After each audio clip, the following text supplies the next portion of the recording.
All right, hello everyone, and peace of Christ to all of you. I hope my voice coming good and clear. And in case we have internet down for a little bit, just refresh your page, please, and don't complain, because I can tell you from now my internet is bad.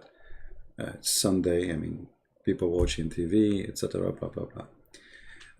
In front of us we have Abdul, who I challenged long time ago. I mean, if he dare, he's not even worth a debate. But as long as he think like he's a big shot. And actually, I believe that this guy, he worked for the German intelligence. You know, all intelligence in the West, they have a mole. So they have people who supposedly converted to Islam, and they show that they are really so much in love with Islam. And later we find out that they are the one who report Muslims and arrest terrorists. They put them inside mosques so they can get in and they can be trustworthy. Otherwise, if this guy is really what he claimed to be, Salafi, well, how come he did not do jihad? You know, I mean, he's just a talker. Now, in this video, I don't know what he's saying because simply it's in German, and I don't speak German. But some people, they told me that I have wrong translation, and he showed in one of the pages that there is a misleading in the translation, which is, nice that he is working to show us the misleading. In here, you see the stupidity of those people. This is the book I'm quoting. And he say, in the translation, it says that his mother later, she told the grandfather of Muhammad to name him Muhammad because she saw a dream. He said he did not say that in the translation. You see, first of all, you just confirm that Muhammad's real name is Qasim. Because that's what the hadith is saying. When one of the family of Muhammad, he passed away, his name was Qasim ibn Abdul Muttalib. And he died 3 years before Muhammad birth. And he was 9 years old. And his grandfather, his father, he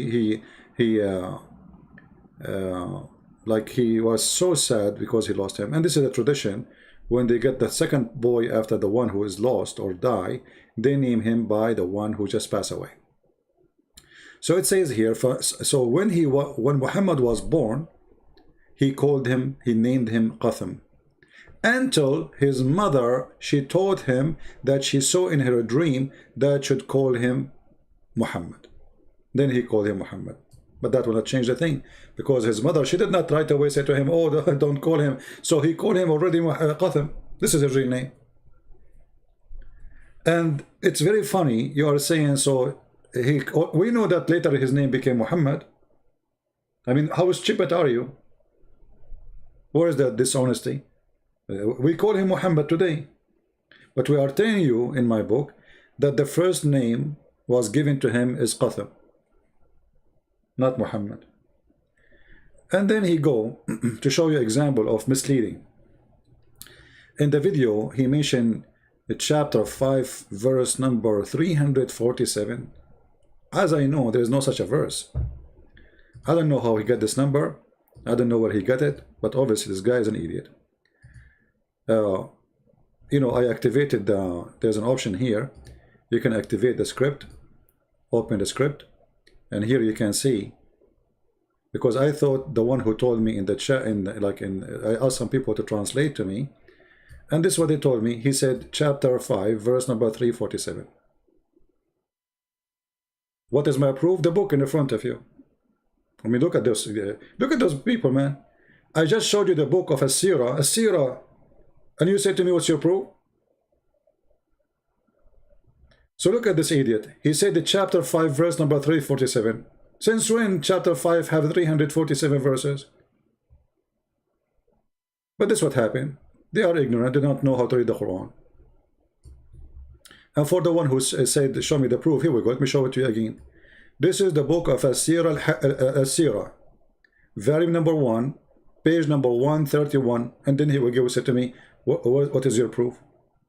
Show me your proof. Asira al-Halabiyya, volume number 1, page number 131. What is the proof? As-Sir al-Halabiyya, volume number 1, page 131. Where's the proof? There's no proof. As-Sir al-Halabiyya, volume number 1, page 131. Where's the proof?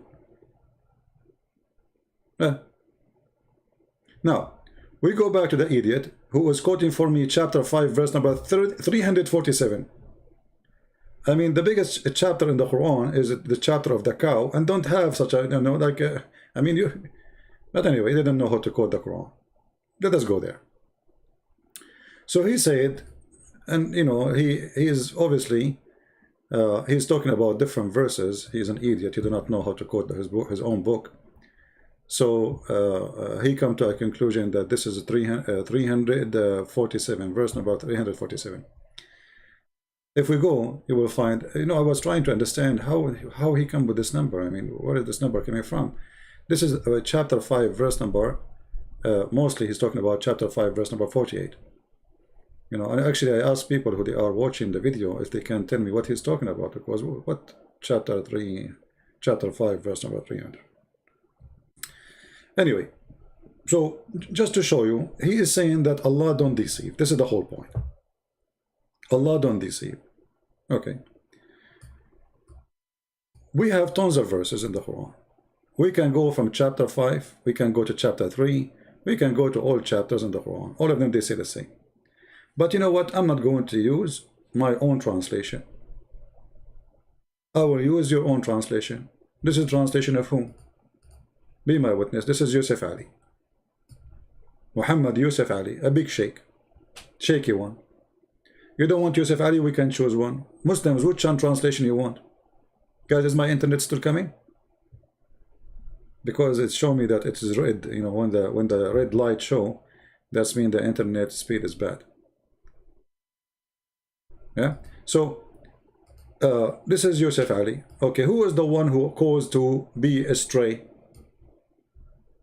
And this is their translation. But he leaves straying whom he pleased. Okay. Is it really he leave, or he caused you to be astray or to be misleaded? Change the translator. Actually, I'm willing to show you all translation you wish for. Just name one, I will show you. Let us go to Shakir. Remember, we were in, Yusuf Ali. Okay, he caused, but he caused to err whom he pleased. So the idiot, this guy, the German guy who does not know how to read his book, he is saying that we are lying. The Quran does not teach that Allah caused you to be misleaded. He is not a deceiver. But who is the one who caused you to be in error? Allah. Who is the one who guided you? Allah. Who said that? The Quran. Who translated that? The Muslims. And yet they will say to you, Christian Prince is lying.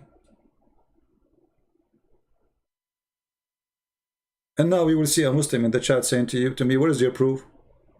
Like, Abdul, what are you talking about? It's in front of you. Do you have a proof? No, sure not. The Quran, it's in front of you. What is the proof? Abdul, it's in front of you. How Allah caused me to be in error? How He do that? He have to do something. He have to misguide me. He have to mislead me. And you know what? Let us do this. If I take the word yudil or any other word in the Quran, let us first take the my book. Allah is Makkar. See, my internet is getting bad. I just receive. Yeah. All right. So if we go here and we search for the word Makara in the Quran. Makara. What Makara mean? What Makara mean? Any Muslim can tell me? What Makkar mean? What Makir mean? We can go right now and go to the dictionary. Here first, we have in the dictionary the word yudil. What yudil mean? Allah lets you go astray. This is the Islamic dictionary. And here in green says Quranic words. Allah lets go astray. Who do that? Allah. Or led astray. This is what you will mean. Does let go astray or let go astray? He will cause to be lost. In green here, only green here, it says Quranic word, Quranic word, Quranic word. So all the dictionary agree with me. Who are you? You see, all this is Quran. Now let us take the word makara or makir or makar or makar, which is mentioned in the Quran. What makar mean? Deceive, cheat, delude, double across. Do you see it? This is what makar mean.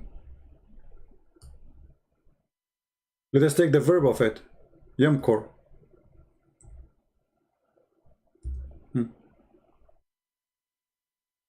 This is your Islamic dictionary. Archestness, I'm not sure if I'm saying the word correctly. Deception, deceptiveness. It's a deceiving. It's about all is deceiving. Trick, fraud. Do you see it? The Quran says Allah is the best of fraud. So they say Christian Prince is lying to you. This is the dictionary. This is your Islamic dictionary. Here we go. I can post the link for you. This is Al-Ma'ani. This is a very Islamic dictionary. I have nothing to do with it.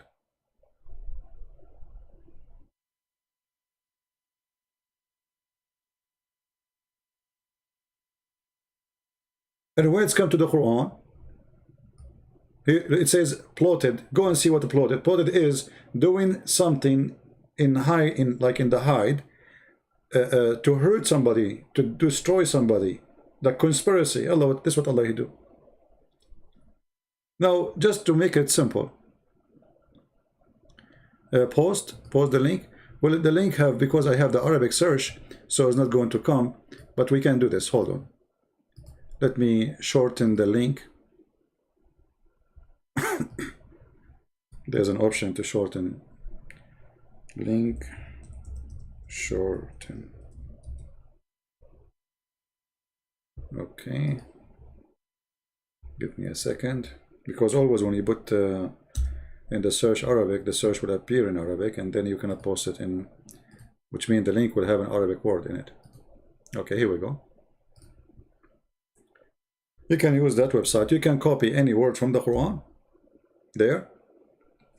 You can copy it as it is in Arabic. Alright? You can go here. As an example, I can copy this word here, yudil, in the front of you. And then I can go to the dictionary and I will post it in the front of you. Let us do it.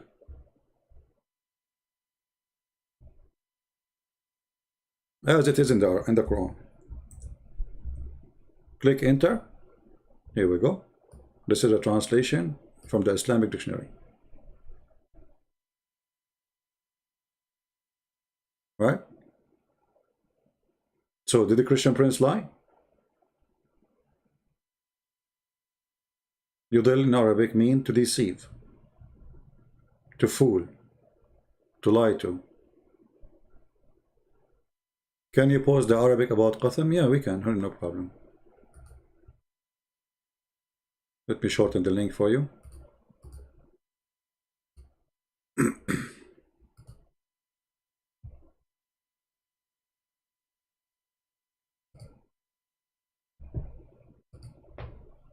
And actually, this link I will give you, you can click in Google, use Google browser, and you can click translate from English, from Arabic to any language of your choice. Let us go. And here we go, this is the link.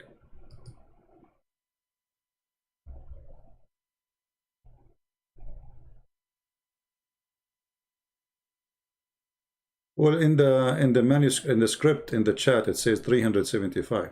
Okay, that's good. Thank you for saying. So chapter 3, verse number 7. That's wonderful.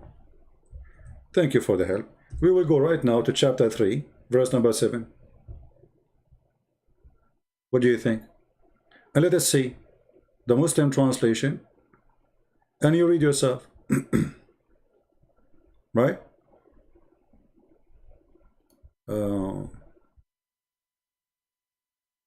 Where is the guy who said chapter 3, verse number 7? Okay. Let us go to chapter 3, verse number 7.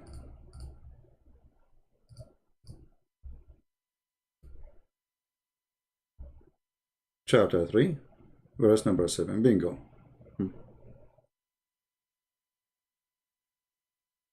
Let us read. This is the Muslim translation. This is not me. I have nothing to do with it. This is translation of who? Let us see. Yusuf Ali. Alright? I have nothing to do with it. Okay. It says here, it is he who sent down the book, and there's verses basic or fundamental of established meaning supposedly. They are the foundation of the book, and other they are, you know, nobody knows what they mean. That's what it says. Okay, so now what will happen? Why Allah send verses nobody knows what they mean, and they are causing a problem? He said here that Allah and those who their heart they seek discord, they will follow those verses. Okay, hold on. But who is going to follow the Quran anyway?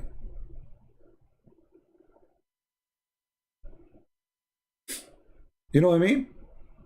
Why Allah want to send verses in a book he sent for guidance, and he is saying in the same verse, those who follow those verses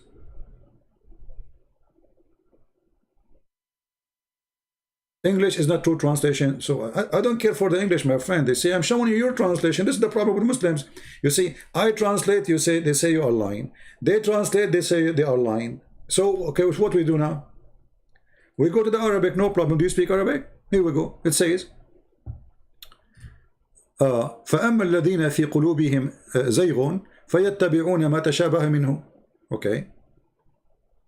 Those who have a problem in their heart, they follow what it's confusing. Okay, why? Okay, I mean the Bible says God is not the author of the confusion. Why Allah he put confusing verses in the Quran, and he is saying that the bad ones of you will follow the confusing verses? Have you ever heard of a stupid thing like this? So in his video supposedly saying I am misleading in the translation, but this is what it says. You know what? Let us go and see the interpretation, shall we? I mean, who is lying here? Let us see. We have interpretation for the Quran. Let us go. Chapter 3, verse number 7. All right. Let us go to a tafsir. We can go to Ibn Kathir too, just to make them happy. This is Al-Jalalain. Is my internet still coming? It's a miracle, because the red here is the line is really dead, you know. I'm not sure how it's working, because on my side it says bad. Okay, this is Tafsir Al-Jalalain. Is that a Christian Prince? No. Is that my translation? No. Is that my website? No. Is that my English? No. This is the official government of the Kingdom of Jordan. Government website. Okay, what it says. Oh, read carefully with me. And those, as for those who whose heart is deviation, inclination away from the truth, they follow the allegorical part, desiring sedition among the ignorant. Like, hold on. So if you follow Quran, this is what happened to you?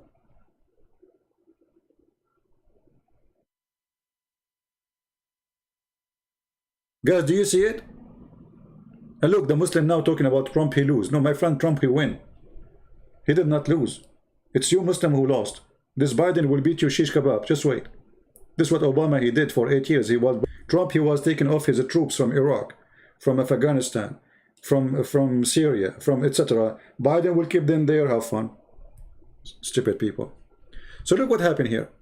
The Quran saying that if we follow the Quran,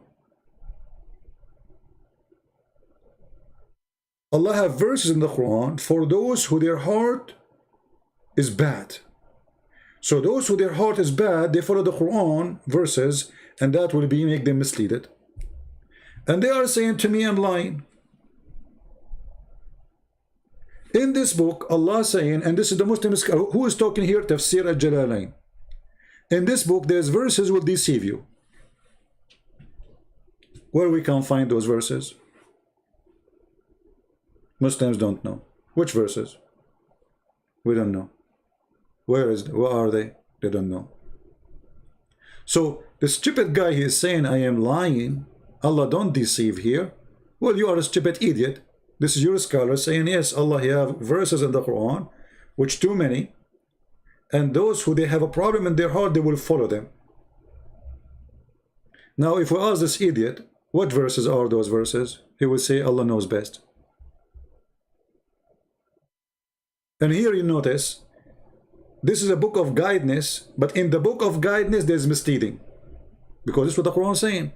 Allah, he have verses in the Quran, which are very deceiving, very confusing. And those who they have a problem, they follow those deceiving verses. I thought all the Muslims have to follow every verse of the Quran. You know what I'm saying? Muslim, should the Muslim follow every verse in the Quran or not? The Quran is saying no. Because there is verses in the Quran is made to deceive you. And the ignorant of them, throwing them into a spacious argument and confusion. Okay, hold on. You just said those, you are the one who said those verses are confusing. And now you are saying they are throwing them in an argument of confusion. I mean, how stupid is that? You know what I mean? I mean, who is the stupid here? It is you who say that those verses are confusing. And then you are saying that those who have ignorant of them, they will throw them in a spaces of argument and confusion. But you just said they are confusing. And then he says, and desiring its interpretation and its explanation, and none knows the interpretation of this save Allah. Like what?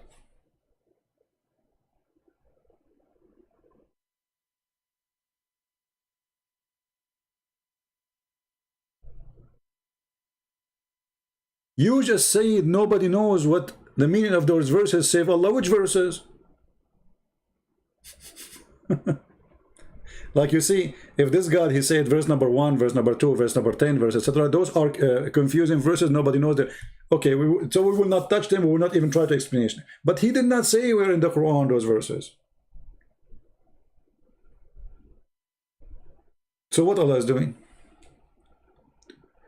And why Muhammad is saying such a thing? The answer is very simple. Muhammad himself do not know what the meaning of those verses. Because he's a thief. He was stealing the book from Waraq ibn Nawfal. It's like me right now. I'm making a book claiming that I am a scientist of mathematics, and yet I do not know 6x6 is equal to what. And then you ask me a question. In your book it says 6x6 is equal to whatever. How you come with this conclusion? I say Allah knows best.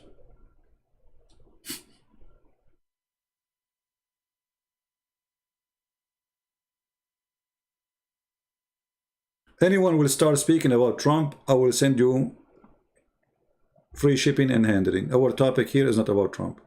When we talk about Trump, you are welcome. So if you are just a kid, you want us to be stupid, get lost.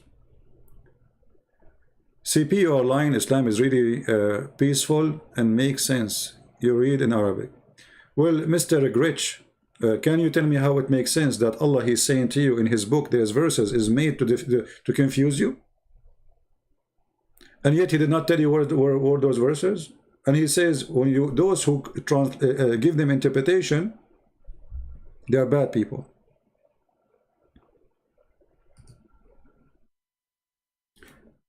When you see the answer of the Muhammadan, you notice right away that the Muslims who they are trying to answer, refute me, they are on drugs. I mean, what is the answer? Why Allah sending verses and those verses nobody know them, and then he accuse you that when you try to give them interpretation, you are a bad person?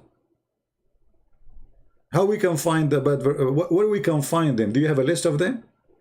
Did Allah give you a list? No. So you have to guess now. That means any verse in the Quran can be a confusing verse, and we should not give it interpretation, because only Allah knows.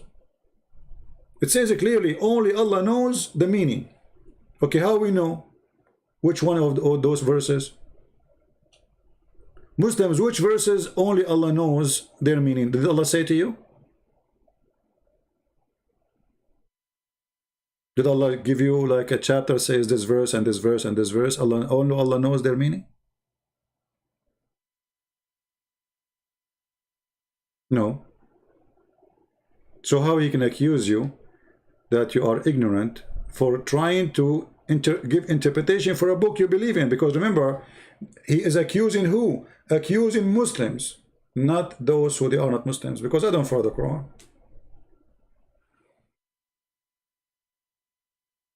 We have a proof that Muhammad is a prophet of God. Okay, give me the proof, Mr. Grich. I don't know if you are just trolling or you are a Muslim for real. Go ahead, give me the proof that Muhammad is a prophet of God. I'm waiting for you. So you see those idiot. Let us change the interpretation. This is Al-Jalalain. Let us go to Ibn Abbas, the cousin of Muhammad. The same garbage.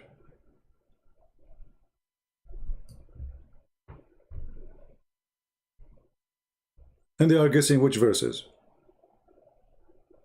Nobody knows what they mean save Allah. The proof is in my book. What book? In the Bible? Okay, guys, the proof that Muhammad is a prophet in my book. Let me show you another stupid thing the Muslims they keep saying to us. The Quran says, they say to you in the Old Testament, the Prophet Muhammad mentioned. Well, look what your prophet said. Your prophet, he said that his name is Ahmad, and it's mentioned by Isa. So how that is mentioned in the Old Testament? And where is Muhammad? What happened to Ahmad?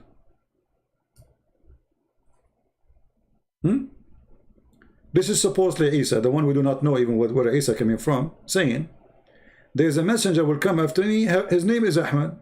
And this is additional proof that Muhammad's name is a title. It's not a name. Because if your name is Muhammad, that's it, your name is Muhammad. How in the morning it is Muhammad, afternoon it's Ahmad, then it's Taha, then it is Shish Kebab, then what is the name of Muhammad?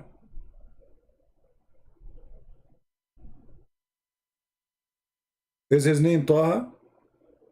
Actually, one of the names of Muhammad is Abu Kabsha. You can search it in Google and you will die laughing at the name. So when the Muslim they say to us that the name of our prophet is not Qatham, well, then how the prophet name appear in the Quran way long after he became a prophet? And why sometimes it's called Ahmad, sometimes it's called Muhammad, sometimes it's called Taha, sometimes it's called whatever. I mean, you have tons of names for him. Actually, if we search right now, we will find the Muslims saying that Muhammad have 99 names. I thought only Allah have 99 names. No. Muhammad, he have 99 names.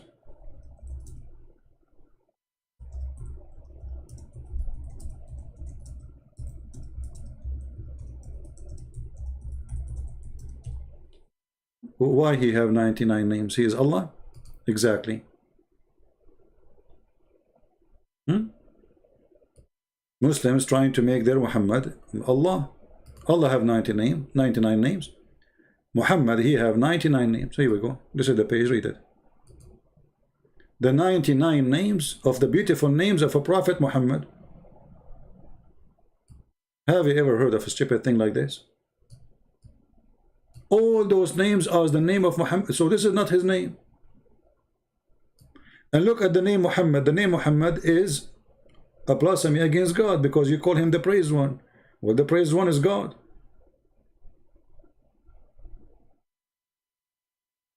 All those names are the names of Muhammad. Where do you get those names from?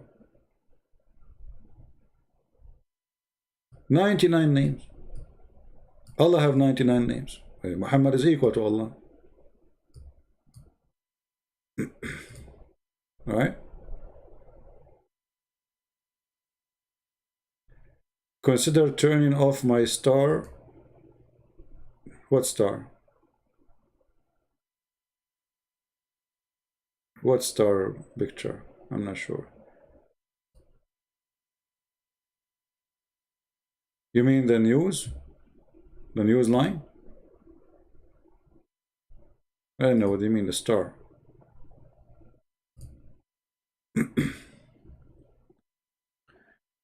Forget about if Muhammad now is a real person or not. He's a real idiot for sure. You know, I mean, reading about him. But obviously, Muhammad was not meant to be a prophet. Muhammad was meant to replace the Messiah. That's why they call him Muhammad, the praised one. The praised one.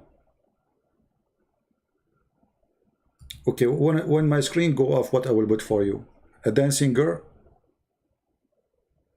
I mean, what's the problem with the star?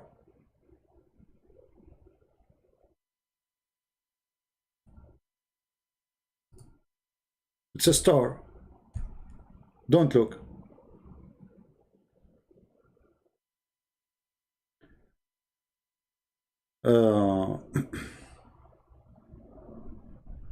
Yeah, maybe you have a weak internet, so you are not getting the speed. We don't have stars on the screen.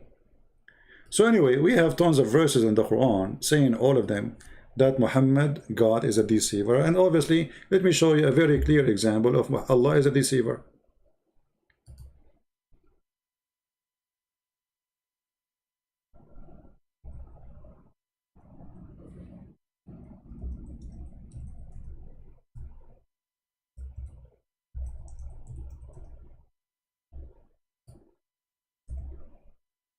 This is Muhammad explaining what Allah do.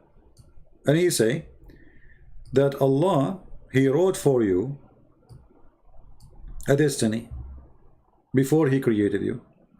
And then you start working as you wish, doing as you wish. All your life, or let us say most of it. Until there is a distance between you and, let us say, hellfire. Let's say, here we go, let's read together so you can understand. Muhammad said, and by Allah, a person among you, or a man, may do the deeds of people of the fire, which means he's a bad person, which means he don't kill Christians, he don't rape women, he don't go in the church, behead a woman she's praying. This is a bad Muslim. A good Muslim, he will do the opposite. So a person who do the bad deeds, or an arm distance between him and the gate of hell. Okay. And then what happened? Read carefully. He's almost there. A cubit or an arm breadth distance between him and fire. But then that is written, which Allah has ordered the angels to write. Proceed, and he does the deeds of people of paradise, and he enter it. Okay, hold on. What does that mean? That's mean anything you do intentionally will not work for you. At the end of the day, is the deception of Allah what is going to work, because he wrote a program for you, will overcome your decision and will make you act differently.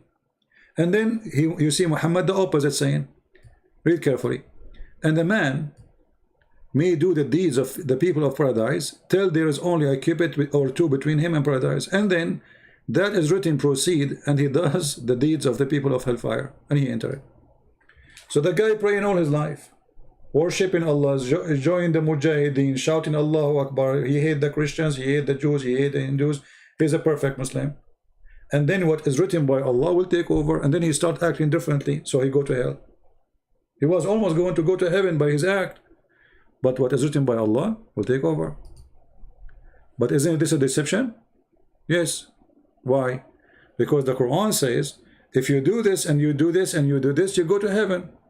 Okay. But here it says no. It says, doesn't matter what you do, it's what Allah He wrote for you. Correct? So all your religion is a garbage. You say to me that Allah don't deceive you. I am twisting the meaning. Guys, I'm twisting the meaning. It says in front of you, and a man, he may do the deeds of people of paradise till there is only a cubit between him and paradise. So he's doing what? Good deeds. And then the writing proceed, writing of who? Of Allah. And he enter hellfire.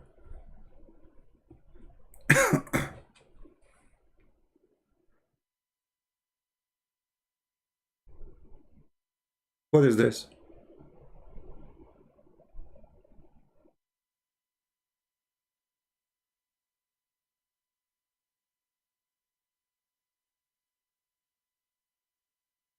Do you see it?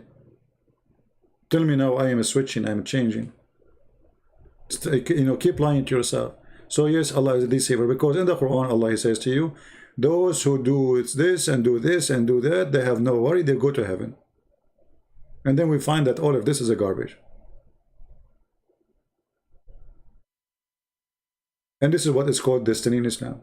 So Islam is based on destiny, not in a choice.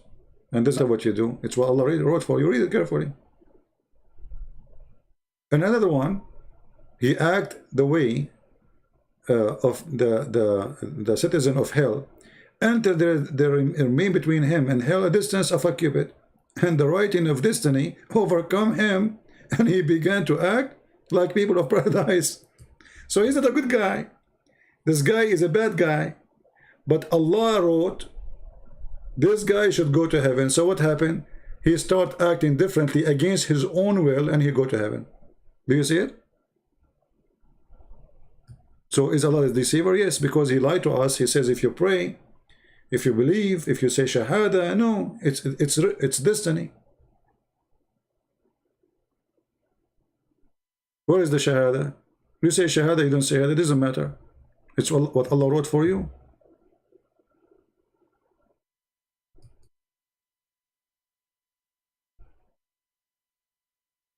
Is the internet going down? Well, it is Sunday, so look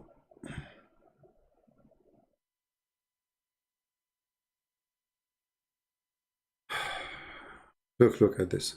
And then what is written by Allah suppresses, and he starts doing the opposite, suppresses. And the Muslim, they read this, they didn't see something wrong in this. I mean, what's wrong with those people? How you accept such a garbage?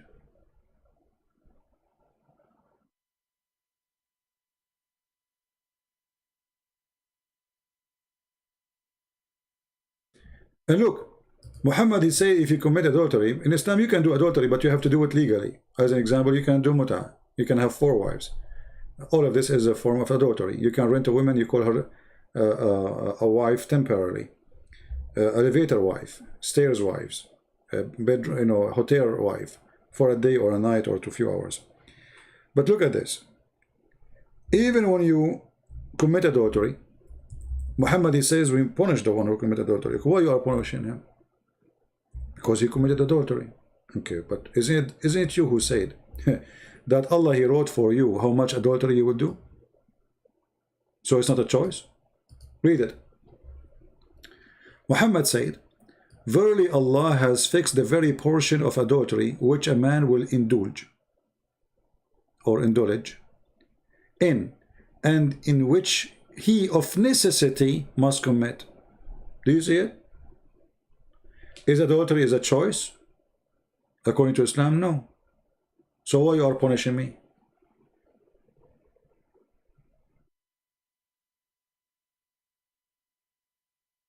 Gritch, if you use a filthy language, I will ban you. People, this is not a mockery page, not a mockery, we don't care about Mimi Hijab or anyone. So if you want to use a filthy language, we will block you. And actually, I have to block you now. If you are coming here for calling names, even to Muslims, you are not welcome. You see, when I call a Muslim a donkey, because he speaks like one. But it's not my intention to make him look like one. But you speak like a donkey, I call you a donkey. But don't go dirty and go filthy.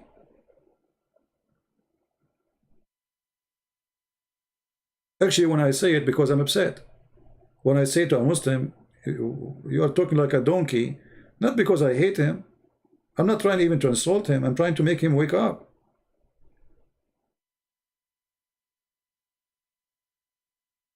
So look at this. A Muslim saying to me, you need to read it differently. Okay, read it differently for us. Who's holding you?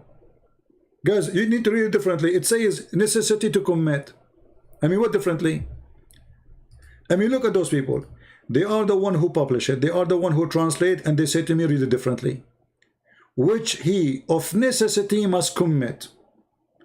Allah has a fixed very portion of adultery which a man will indulge in, and which of he necessity must commit. And he's saying to me, read it differently.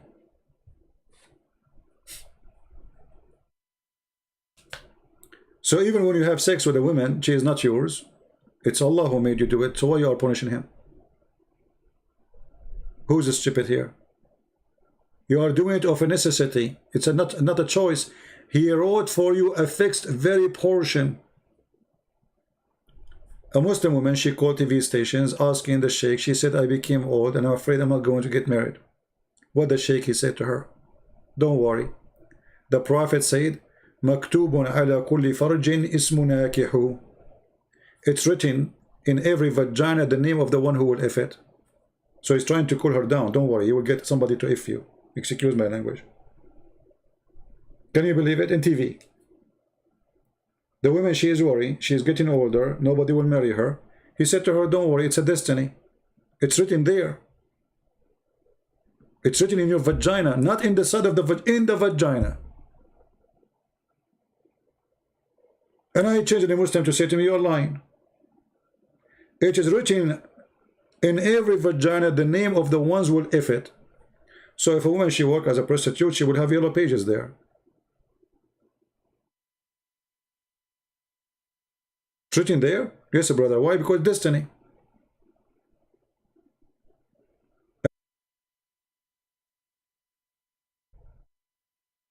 So don't worry if this guy will sleep with you or not. You know, it's written there, which means the destiny. He will do it. If his name is written there, and I'm sure now many great the believers, women of Allah, they are looking for the names there.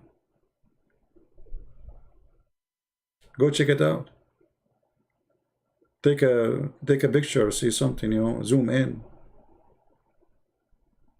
Source, no problem, we can show you source. We can show you source, we can show you the sauce. Actually, I can find you the video too.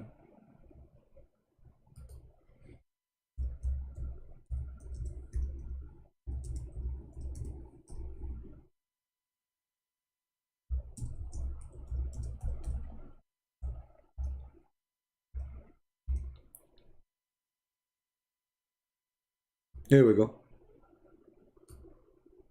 All those videos in YouTube saying, reading the same hadith. كل فرج مكتوب عليه اسم ناكحه. Look how many. Look. Look. Look.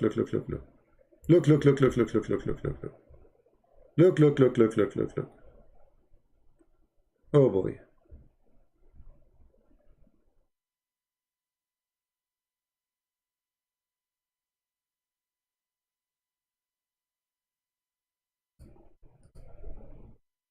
يعني في حديث يقال أن كل فرج مكتوب عليه اسم ناكحه. طبعا. نعم.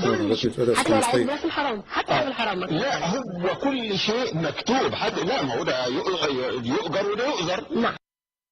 يقال أن كل فرج مكتوب عليه اسم ناكحه. The hadith says, Prophet said that every vagina is written in it the name of the one who will if it. What does Sheikh he said? She is asking the question. طبعا. نعم. He said, of course. Anyone who speak Arabic, and here we go, this is the video. Of course. What he said, of course. This is Egyptian TV, Islamic TV, and a big sheikh. Of course, sister, of course, it's written in your vagina too. Take off your panty and you will see it. It's written there. Check all the names there.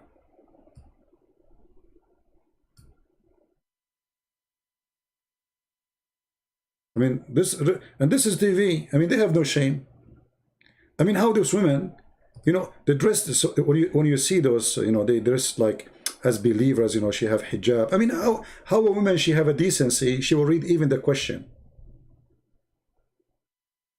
يعني في حديث يقال أن كل فرج مكتوب عليه اسم ناكحه. There's a hadith that says that every vagina is written in it in the name of the one who will F it. What the guy said, of course.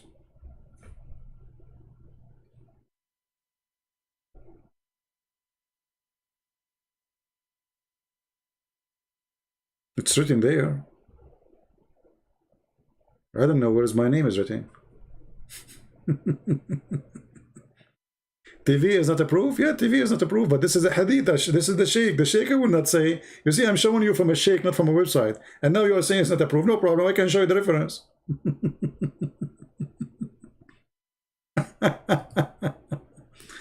Behave yourself, guys. Please don't use...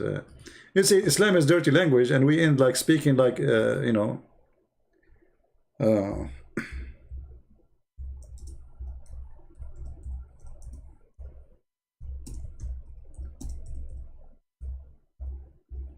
Let us see.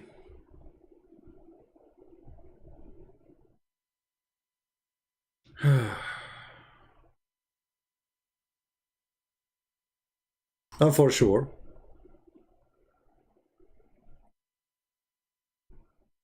any book will make Islam look bad. They will say, no, that's not true.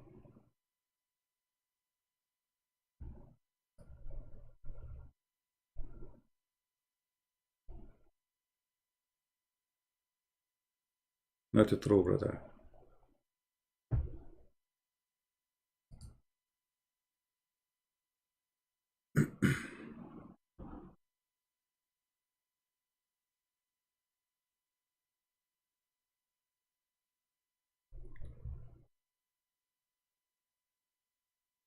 We are trying to show you like an Islamic website.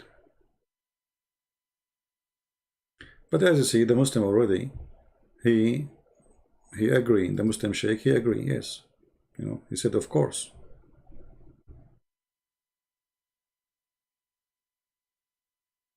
There we go.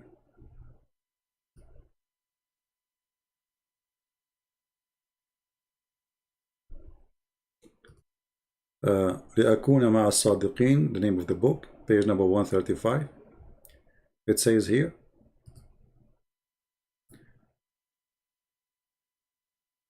مكتوب على كل فرج اسم ناكحه وكذلك شرب الخمر. It's written in every vagina the name of the one who will F it, and additional to that, drinking wine and killing people, and then even food and drink. And then you don't drink and eat except what Allah He decide for you. And for sure here in the argument they're saying, but this doesn't make sense. But this is what Muhammad is saying. Don't you Muslims believe in destiny? What destiny mean? Even the Quran say that even those who they are kuffar, لو شاء الله ما فعلوا. It's Allah will.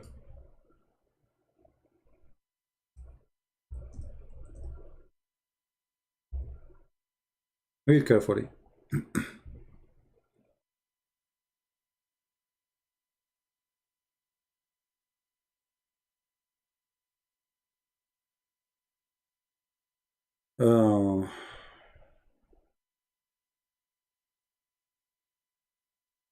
Let us see.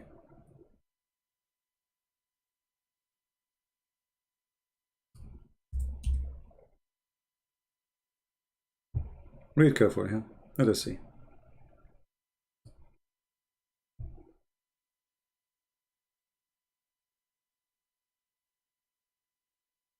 All those verses. Let us see this one as an example.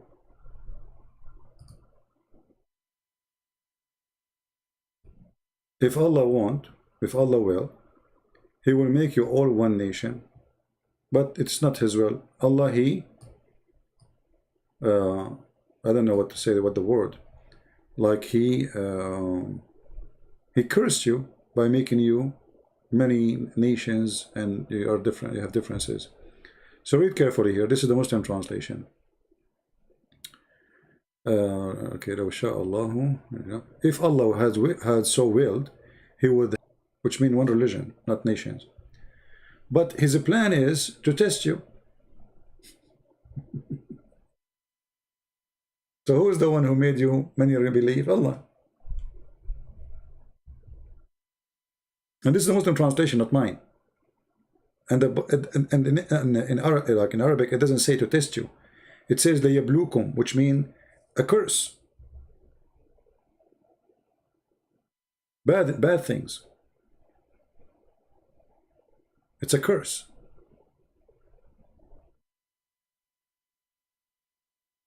This is Allah will that you are not a believer.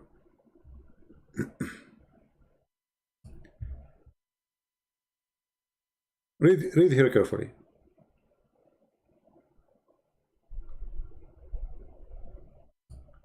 Why they are kuffar? Why the kuffar are kuffar? Quran answer. If it had been Allah plan, they would not have taken false God. Do you see it? So it's Allah plan. Is that me saying that? Is that my translation? Where is the Muslims in the chat? Is that my translation? Allah plan is to be kafir. It is Allah who make you kafir, or He decide to make you a Muslim. And actually this can be very much supported by what Muhammad said in the hadith. If you go here,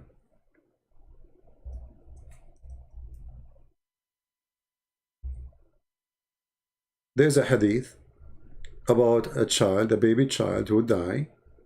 He never commit sin. He never reached the age of sin. And yet Muhammad, he confirmed that he might go to hell. Why? Because it's destiny.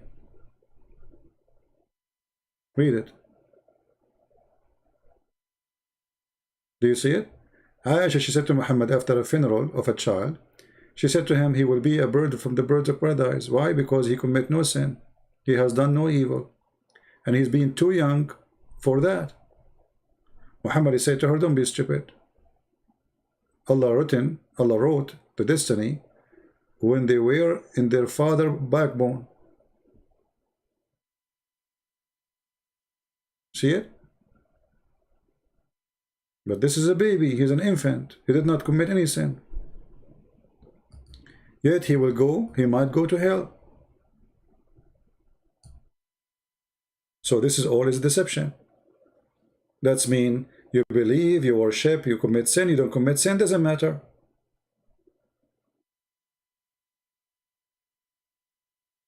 Is that me saying that, or this your prophet? Why a child, he never commits sin, he did not even reach the age of sin. Look what Aisha, she said.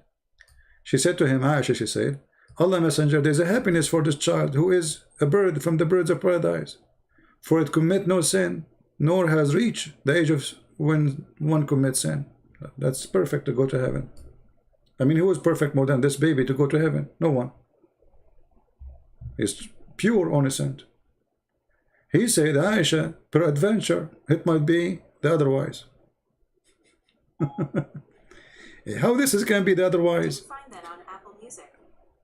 What happened to music? This is the stupid thing, opening. Oh boy. I mean, anyone can tell me how in the world this baby will go to heaven? Why he will not go to heaven? He might go to hell. So Allah, he lied to us. They say to you, if you don't commit sin, you go to heaven. The fact, no.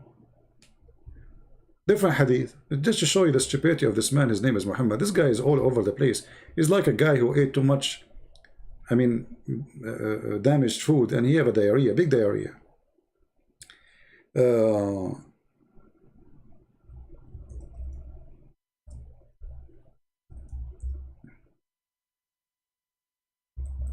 Let us see.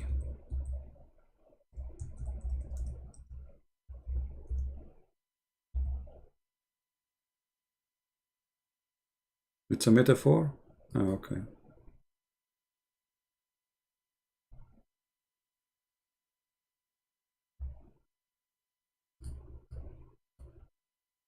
بقوم يستغفرون.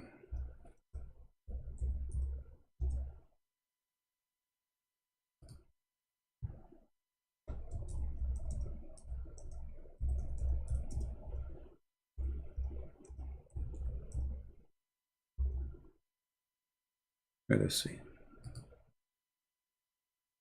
Look what Muhammad said. I'm trying to find the hadith in English. It's easy to find it in Arabic, but in English is a different story. Here we go. Read the stupidity and the madness of this madman Muhammad. And this is Sahih. They cannot say it's false. They cannot say it's weak. They cannot say all the garbage they have. Muhammad said, swearing by Allah, saying, by him whose hand is in my life, if you were not to commit sin, Allah would sweep you out of existence, and he would replace you by those who would commit sin and seek forgiveness from Allah.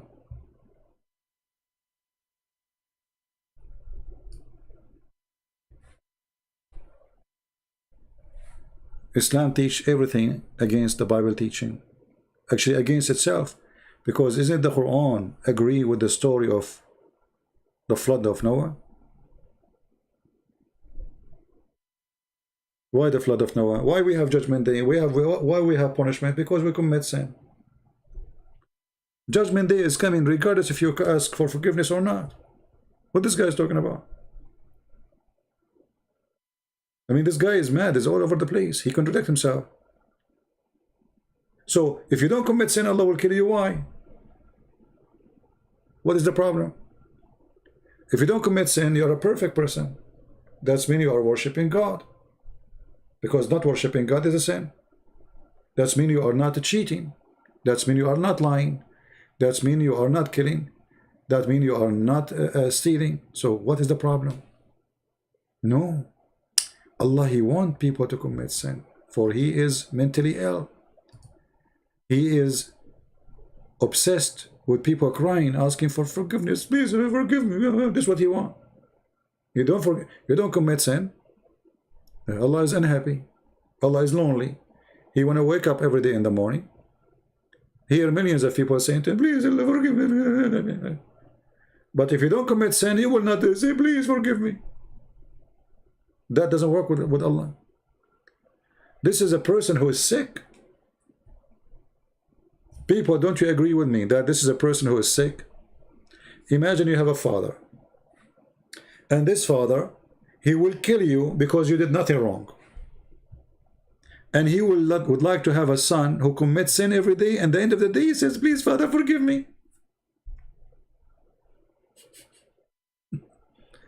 Have you ever seen such a stupid religion?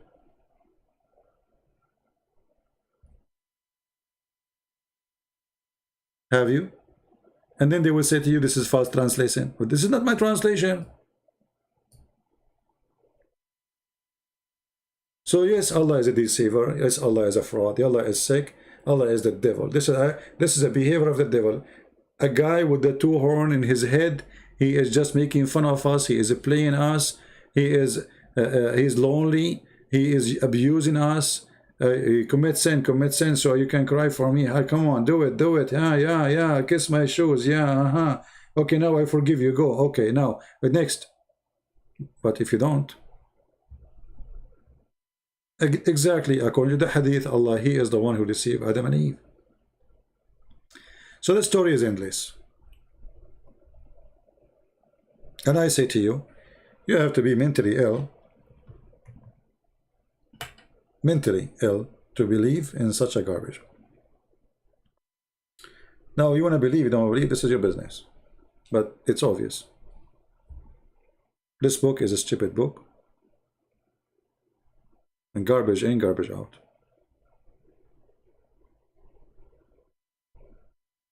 Cry for me, cry. Yeah, okay.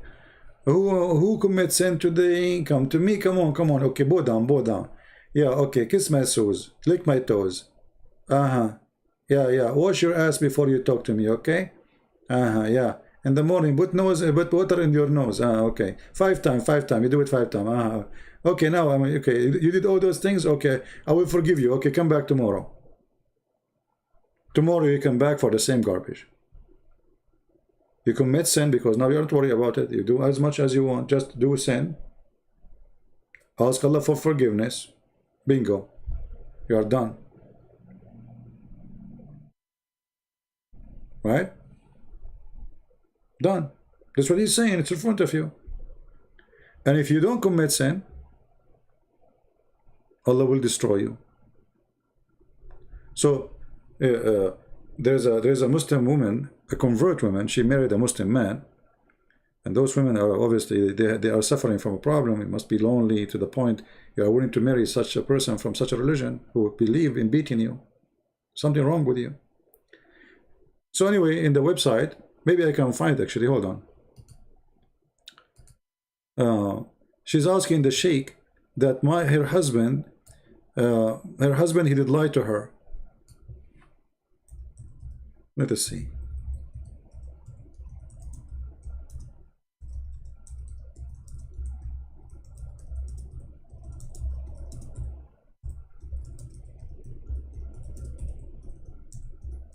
So anyway, she is asking the sheikh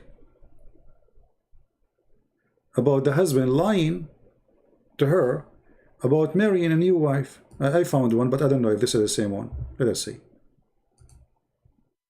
Because I did read it many long time ago. I have been married for 15 years and we have 3 kids. My husband has remarried without informing me, and he has been lying to me for the past year. Okay, now she's asking the sheikh, is it right for him to lie for me? I cannot trust him because he is lying to me for the whole year. Okay, so this woman, she is crying out for what happened. Look at the Muslim answer. First of all, we ask Allah to make things easy for you. Okay. And then he start humiliating the women. Let us see if this is the same one.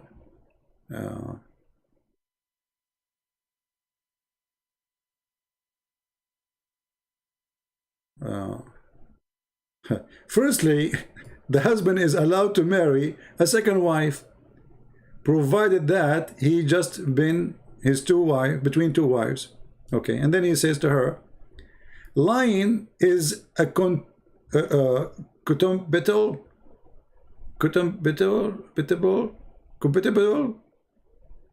an outrageous behavior, and it is forbidden except in some cases permitted by Sharia, such as husband and wife lying to each other.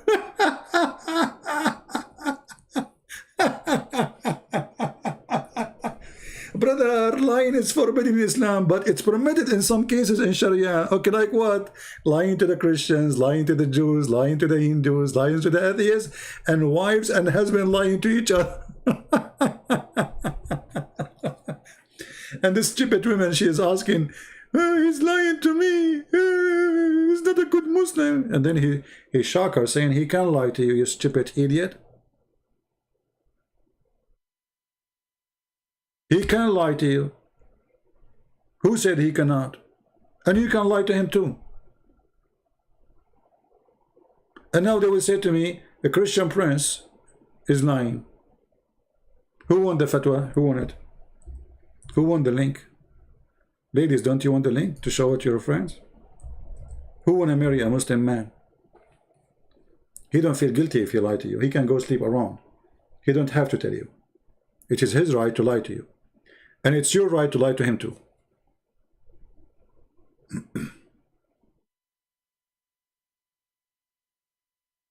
Actually, the one I did read is different story. This is different story.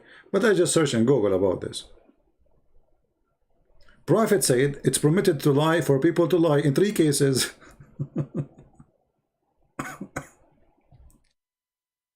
A wife lying to her husband and a husband lying to his wife.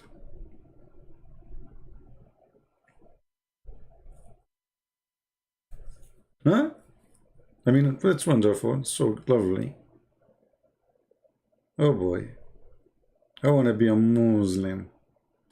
My wife, she asked me, hey, CB, where you been last night? Oh, last night I was in the mosque all day praying to Allah. I was so much sweating. Well, you're sweating? Why? The mosque have no air condition? Oh, I mean, I was like, you know, mosque, okay? I mean, it was too much. I posted the link. You guys did not see the link? I did. What? I mean, this is religion. This is religion. The husband, I mean, he is saying that the women, what's wrong with you? He can't lie to you about lying. The woman, she is crying, says he was lying to me for the whole year. He can lie to you all your life, you stupid. He is permitted to lie. Look at the question. The woman, she is suffering. He's lying to me all the year. He go vacation to Jordan, and then I found that he is not visiting his family. He is doing boom boom there. You know? Okay. And then the answer was, you stupid you.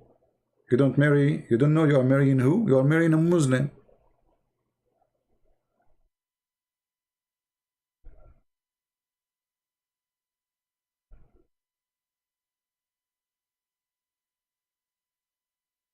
This is Islam. Firstly, and look how the Muslims, they say, firstly, the husband is allowed to marry second wife. This is firstly. Secondly, lying is compatible and outrageous behavior. It is outrageous behavior, by the way. And it is forbidden, except in some cases, it's permitted by Sharia, such as husband and wife lying to each other for a good cause. Guys, the guy, he want to sleep with different one, this is good cause. I mean, do you see the good cause? They always justify anything. They call it good cause. The guy, he have a penis, excuse my language, and his penis is having a good cause. So Abdul is going now to Jordan, and now he's going to Jordan for good cause. Why? Because his penis told him there's a nice woman in Jordan. She looked nicer than his wife. He want to do boom to her. So this is good cause. And because his penis have a good cause, now he's allowed to lie to his wife because the good cause of the good penis is giving him the permission. This is a good cause. Can the wife do the same?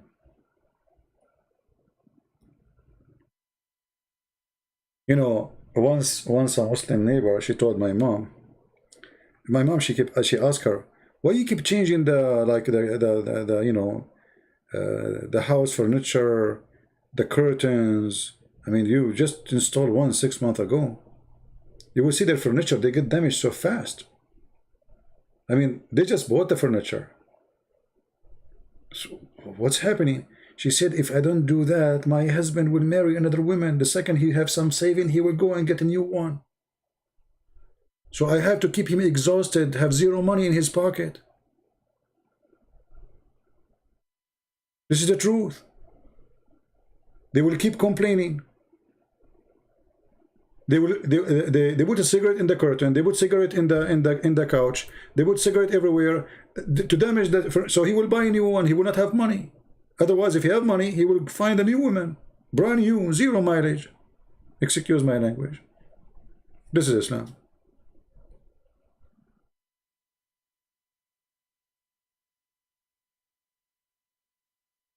I don't know how many women they should marry now, a Muslim. That's a good choice, actually. I mean, he will never tell you, I am sleeping with the other women. At least, you know, this is good, nice, very nice. Like you say, you don't know, you have no idea. You are watching Netflix. You're watching Netflix, and he's doing boom boom. Yeah.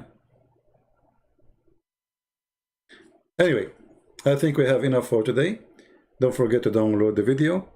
We will see if we go live on air tomorrow, maybe morning, if we can. Until then, we say, may the Lord bless you, and may the Lord have mercy on the stupid ones. Never marry a Muslim. Marrying from somebody his religion permit him to lie to you is a stupid mistake. He will never feel guilty. He will enjoy lying to you. He will be sleeping with 4 women, and he don't have to tell you anything about it. He will bring you AIDS. He will bring you diseases. This is why you go, go in Ramadan. The month of Ramadan is the month of sex tourists. In Thailand, in Philippines, etc. They leave Ramadan from Saudi Arabia because they cannot do things there in certain time. There's too much watch. So they fly where? As sex tourists. They go there, they have sex with all the prostitutes, and they come back home and they sleep with you. What you expect? And by the way, this goes for all men, not only Muslim men. If you are a man who sleep around, shame on you. Because if you don't want to be faithful to your wife, why you marry? Stay single. If you are a person who like to sleep around, you don't care for God, you don't believe in decency, you think it's okay, why you want to get married? Don't get married. Go do what you want. Because now you go sleep around, you bring a disease to your wife.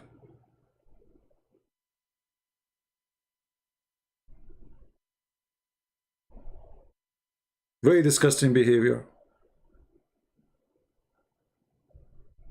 And this is what Muhammad, he did to his wives, by the way. If you remember, Muhammad, he confirmed that his wives are, they have a sexual fluid, which is their orgasm. And Muhammad confirmed that the sexual fluid of his wives is yellow. Is yellow. Okay, why it is yellow? Because obviously they have sexual disease. How they got the yellow orgasm? From where they got the sexual disease? The answer is very simple. Multi-partners. The Messenger of Allah said, yellow.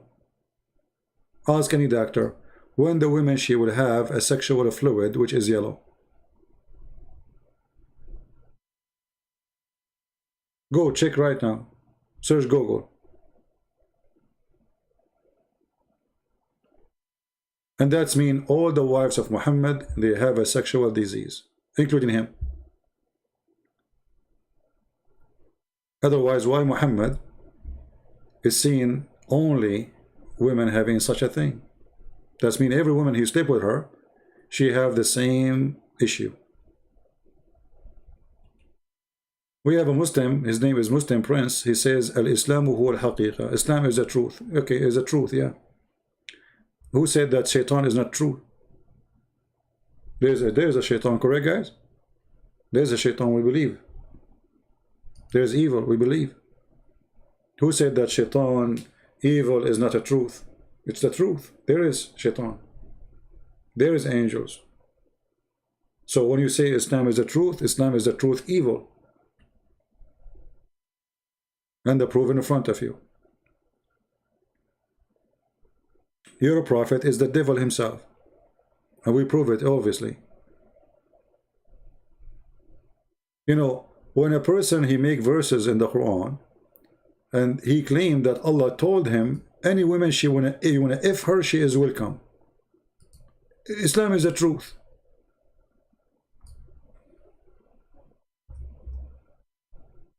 What truth is there?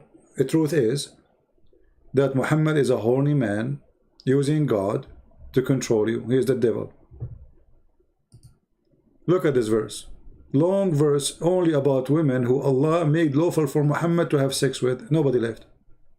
Nobody left. The whole town, including any Muslim women, she offered herself to the Prophet. Read it. It's from God. God, he sent him a message saying to him, any woman she like to offer herself, and this is only to Muhammad. Muslim men, they cannot have that. Only to Muhammad. This is the truth. Muhammad have a special privilege about his pocket and his penis. This is why the God of Muhammad is Mr. Penis God. Right?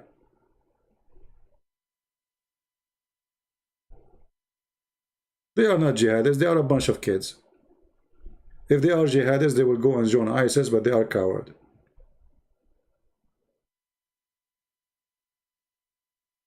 They used to say we want to kill you, but they don't dare even to say that no more. I don't know what happened to them. What's wrong with you Muslims? Shame on you. Nobody want to kill me no more? I'm really bored.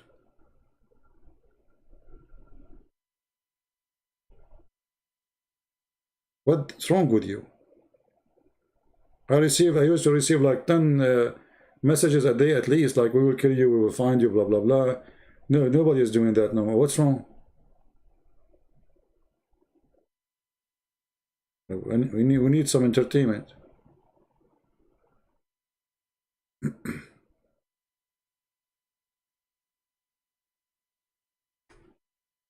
There's a video made by a Muslim. He was saying how we can examine if a prophet is a false prophet. He said, number one, a false prophet, he asks for a privilege for his own. I mean, all of Islam is about privilege to Muhammad.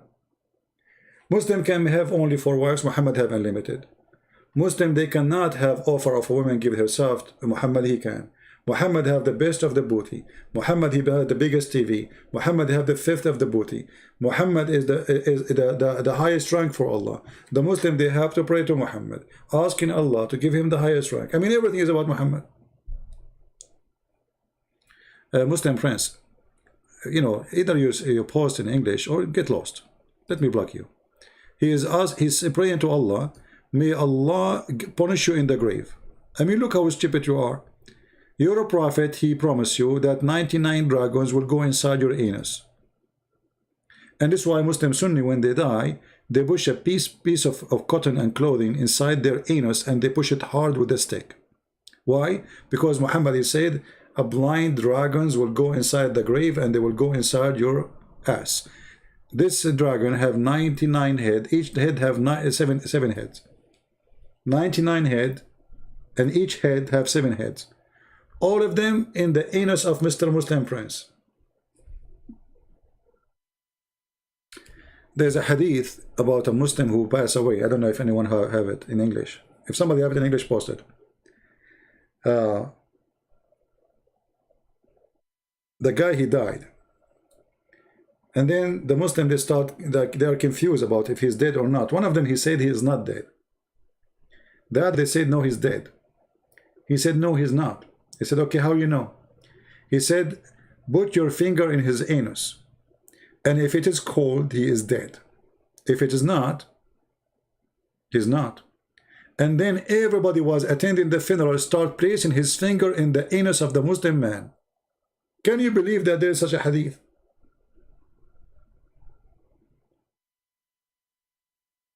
Like, I mean, it's impossible to believe in those stories. Everyone in the funeral start placing his finger in the anus of the guy.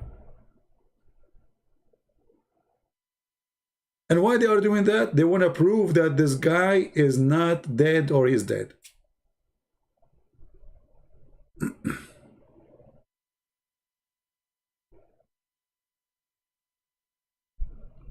Go to the Shia Pan website, you will see it there.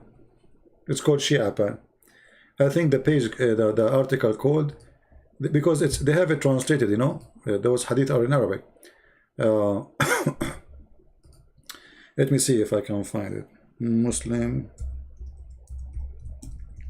Sunni morality.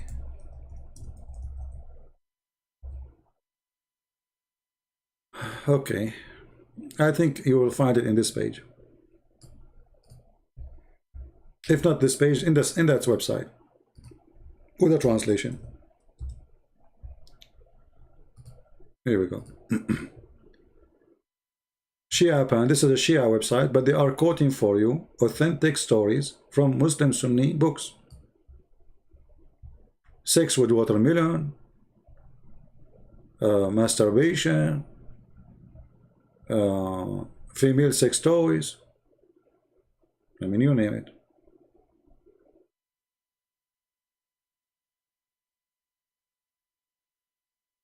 Look, here the sheikh is saying the women, she can use a crimbage. A crimbage is like zucchini, you know? Like big zucchini, you know, those long one. So the woman, she can use zucchini or a piece of leather or which is supposedly a made-up penis, sex toy, worked into a piece of leather, worked until becoming shaped like a penis, and then she inserted herself. This is a Muslim Sunni. Different one. Example of Muslim Sunni morality. Sunni ulama, which means scholars, have ruled the principality of having sex with watermelon. I mean, even watermelon. This is not Shia Sunni, you idiot. This is not Shia source, you stupid. The Shia, they are making fun of you. They are showing you what you believe in. They are showing you the page number, the book name. This is Shia source. No, it's not.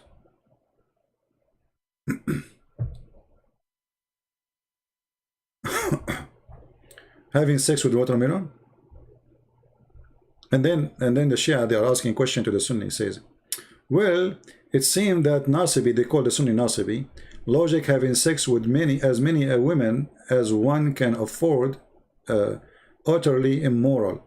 But having sex with as many watermelon as one can afford is not.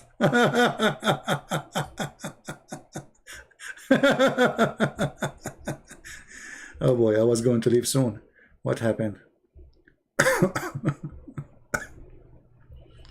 Fourth example of Sunni morality. A Salafi woman can suckle Salafi man. Suckle me. Oh boy. Continue. And here they are showing you the reference. You see? Sahih Muslim. Hadith number 3426. Okay. And they are showing you the books from Shaykh al-Islam Ibn Taymiyyah, etc. Big sheikhs. Rida al-Kabir, a Muslim man can suckle from a Muslim woman. Okay. Fifth example of Sunni morality. Bestiality can be performed during Hajj. What? Yes, sex with animals in the Hajj. If he had sexual intercourse with an animal, that will not make his Hajj void. What? The reference in front of you. Sixth example of Sunni morality. Pedophilia, bestiality, and necrophilia can be performed while one is fasting. I'm not going to read it all. I mean, read it. Here we go. This is the reference. You see the reference? Look, this is the reference. The page number, the book name, the volume, you name it. Sex with animals and dead people and masturbation does not invalidate one fast, provide ejaculation does not occur. What? This is Sunni Islam. Okay. 7 example of Sunni morality. The principality of praying behind a drunken person. This is not a big deal. Forget. All you are drunk anyway. 8 example of Sunni. 8th example of principality of paying women for sex without fear of Islamic punishment. With you Shia, you do that. I mean, the Shia are making fun of the Sunni for doing that. Don't you do muta? 9th example of Sunni morality. Fatwa Abu Hanifa. Principality of having sex with one mother. Have sex with your mother, so what? I mean, it's okay, it's okay. Yeah, you know, Abu Hanifa, they have, you know, if you have sex with your mother, it's not a problem. I mean, it's endless. You can read it, you know. Go read it yourself. I'm not. This is not Shia. This is not Shia, you idiot. This is Sunni. Read the reference. All of those are Sunni reference. Are you stupid or what? This is not Shia books. Stop being a donkey. We keep saying to him, this is Sunni books. He says Shia is not reference. This is Sunni books. Shia is not reference. This is Sunni books. Shia is not reference. This is not Shia. This is a Muslim. This is Shia website making fun of you. Quoting the reference from your books. This is not.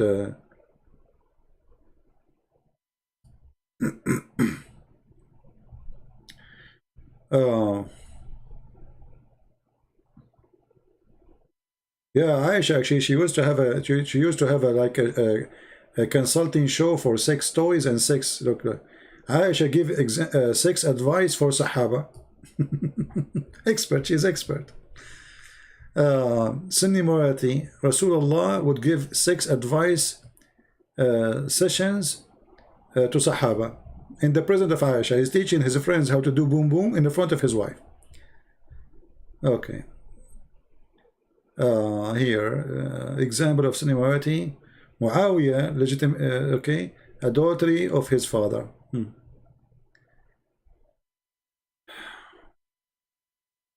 All of those. Look, look at this garbage. Look. Rasulullah touching women before marriage.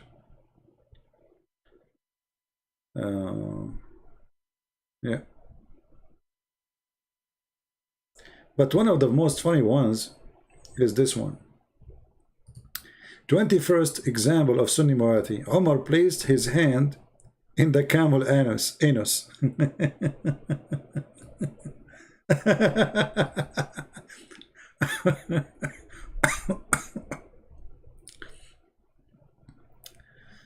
Oh boy. Look what Omar he said. Umar al-Khattab, he put his hand inside the anus of the camel, and he said, I am afraid that someone might ask me, what's wrong with you? Well, yeah, what's wrong with you?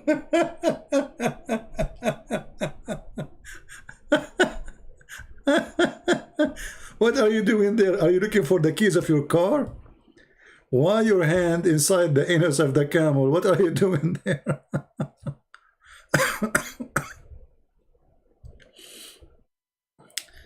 Okay. The medicine that is needed to treat the disease was used extensively by the second Khalifa. This medicine prepared from certain chemicals, then preparing solution, either vinegar or wine, inserted in the anus of the patient. Okay, well, Abu Jahl had an adduction to the anus. His anus had white spots, and he used to paint it with saffron so that customer would not be reproached. Okay. Omar's special male assistant. Okay. Omar would ask questions, retaining sex from his own daughter. Okay.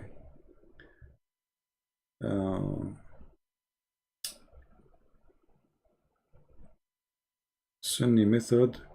Yeah, I think in different page you need to find the other page. There's many pages. They have tons of articles about those things. You need to search for them. But one of the funny things is where the guy, the caliphate, Uthman, when he said, one of the Muslims, he said, if I know who killed Uthman, I'm going to do this and this to him, which, you know, he will F him. Excuse my language.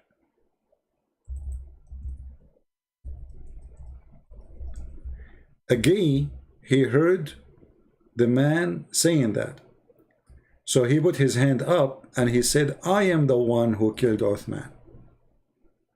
Then the Muslim soldier, he put the man down, he make him bend over, and he started doing boom boom to him, revenging for Uthman, because he said, if I know who did that to Uthman, I'm going to do F him.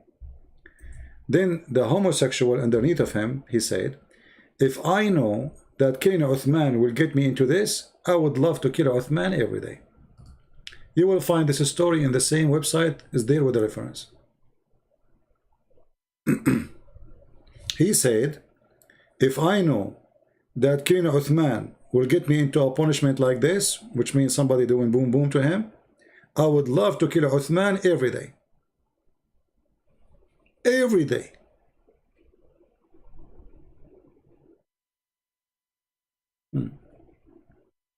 I'm sure now many Muslims would like to kill the caliphate.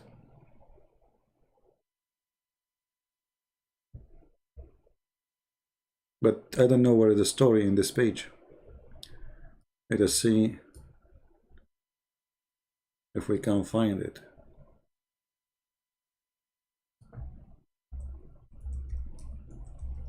Anyway, you can search for it. We gave you the website.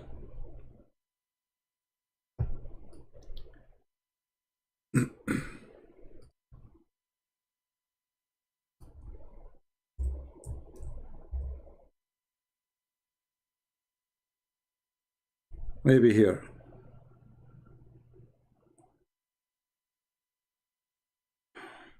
Oh no. Okay.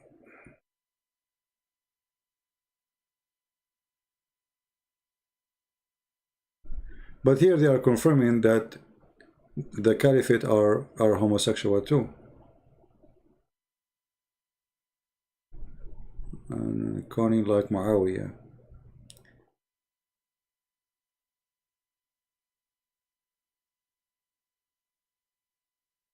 Let us see.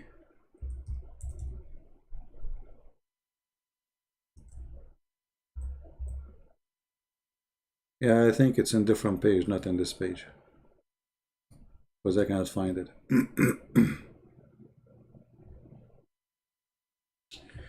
Anyway, I think we have enough for today.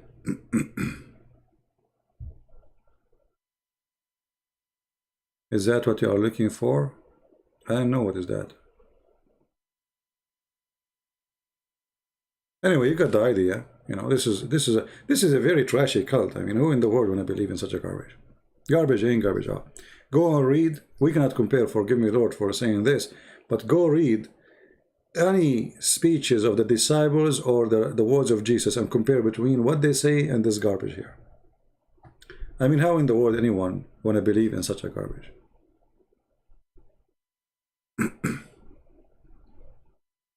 Well, anything is embarrassing for Muslims. They say it's not authentic. Anything.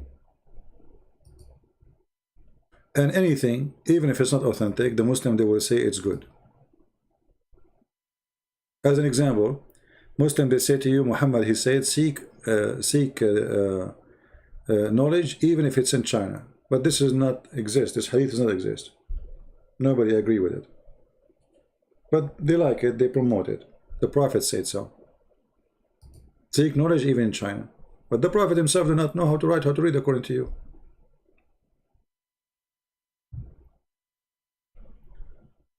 Right? Anyway, I think we have enough for today. I'm losing my voice. I want to say thank you very much for being here. May the Lord bless you all. And we gave you many references today, and I hope you saved them. Especially ladies here, I hope you save the link where it says a husband, he can lie to her, to his wife, and you have no right to question why he's lying. This is very good for listen for women.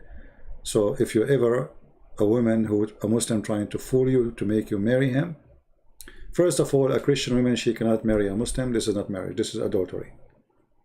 Marriage in Christianity have to be between two believers. As simple as that. Anything else is adultery.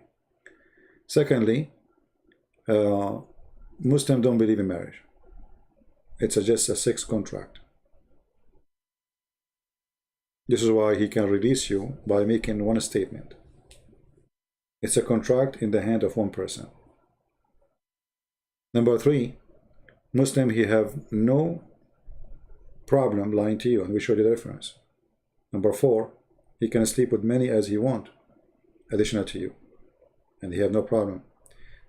As an example, if you have a maid, he can sleep with his maid. This is not cheating in Islam. Any woman, she take her income, or let us say her living, from you, according to Islam, you can sleep with her, which means a secretary. If you are a person who owns a company, all the women who work in the company, they are yours.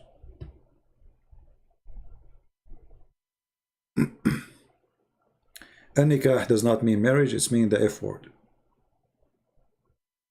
All right. Anyone, anyway, women, they make decisions, and then you pay for it. You pay for it. This is why Muslim women, when they get married, they knew this is not marriage. They knew that they can be thrown out any time.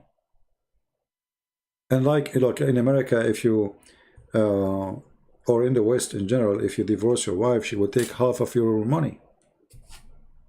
In Islam, no. I remember a kid was with me in school.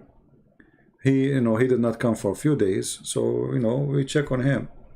Why you are not coming? He said, my father, he divorced my mother after more than 30-40 years marrying her. And then he said, and he gave her what they call it, like dowry, he gave her dowry. Her dowry is not even equal to $100. When she married him 40 years ago, this money was a lot. So she asked, like, let's say, she told him to write in the contract, like, let's say, $100,000 in the local currency. Well, after 30-40 years, that money will not even buy a TV. This is what she came with after serving a man all her life.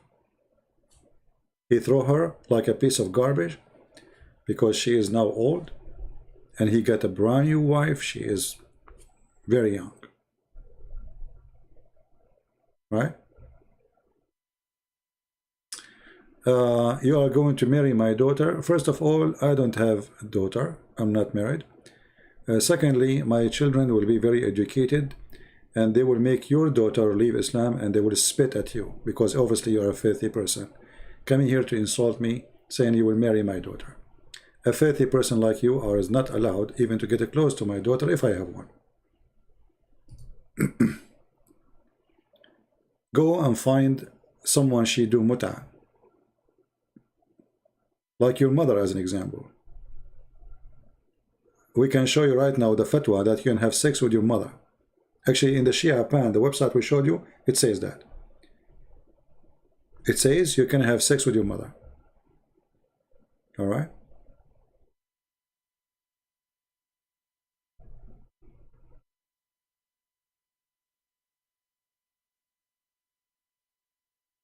Well, I'm not sure about your sister, my friend, what is your religion now, but it's, you need to help your sister. If she marry a Muslim or she convert to Islam, you have to help her. I don't know what language you speak. If you speak Basha, Indonesian, we have my book for free. Right? For me, I will never marry a Muslim woman because simply, first of all, I cannot marry a Muslim woman. I'm a Christian. I'm not going to allow someone to deceive my children, someone to fool them, transform them into people who believe in killing, terrorism, just to get some versions. I will never do that. It's against the Bible. The darkness and light, they cannot be under one roof. And even if there is no women left in this earth, I will never marry a Muslim woman.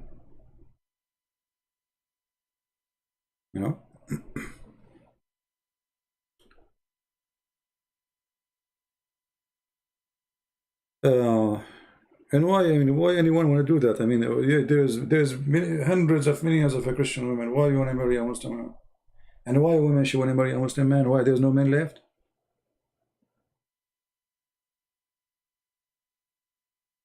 By the way, Muslim men, because they don't believe in marriage, they marry anyone.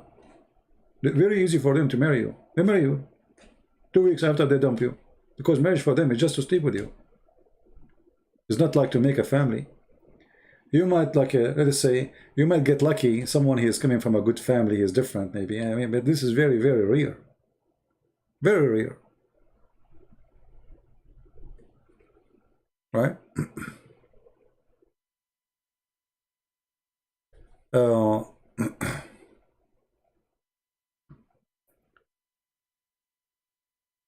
I'm sure, you know, I mean, there is many women, they would love to marry a good person. So a Christian man should marry a Christian woman.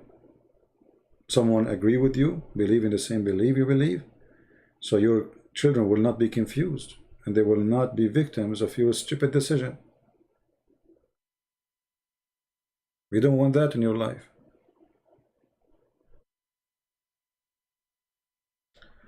Remind you of your Greek dad. Okay, what part of Greece you are from, Maria? Actually, I'm invited to go to Greece. Last time I went there, they invited me to go and do a seminar, but I didn't, you know, I could not make it.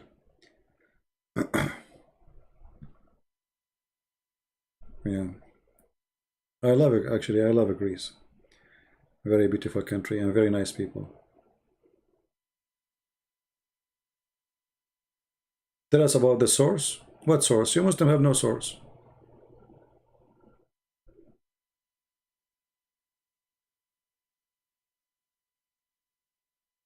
You have no source. What source? What is the source of the Quran?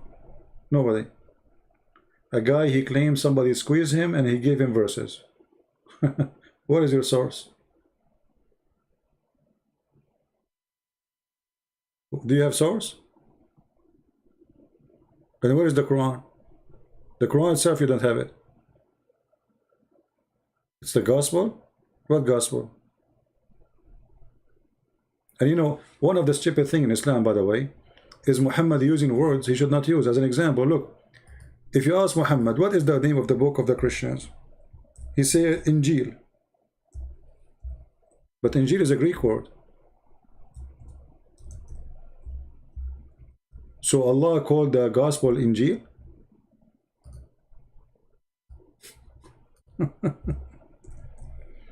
This is what Allah called it? Allah, he sent down Injil? I mean, isn't it obvious? And the funny, the Muslim, they say that Isa, he was sent to the Jews. So he was sent to the Jews and his book is in Greek language? And the book name is Injil?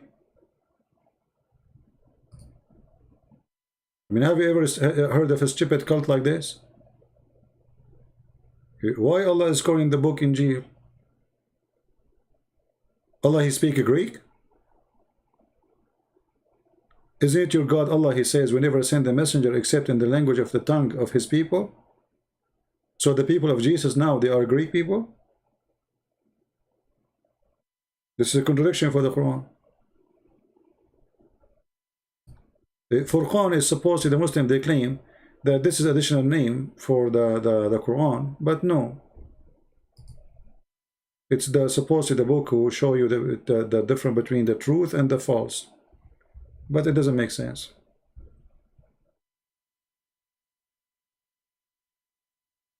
Any Muslim can tell us why the name of the book is Injil? Why Injil? What happened? Do you know what Injil means?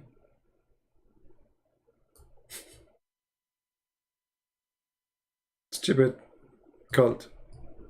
This is what happened when you have a prophet is a thief.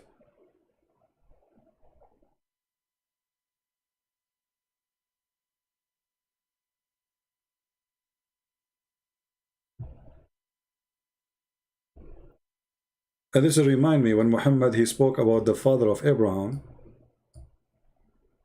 because you don't know anything about Abraham. He said that Abraham, he said to his father Azar. So what Muslims understand from this and Muhammad? That the father of Abraham, his name is Azar. Look how stupid. Muhammad do not know what the word means. This is Aramaic word. He heard it. So he said to himself, oh, this is the name of the father of Abraham. His name is Azar. But Azar means foolish.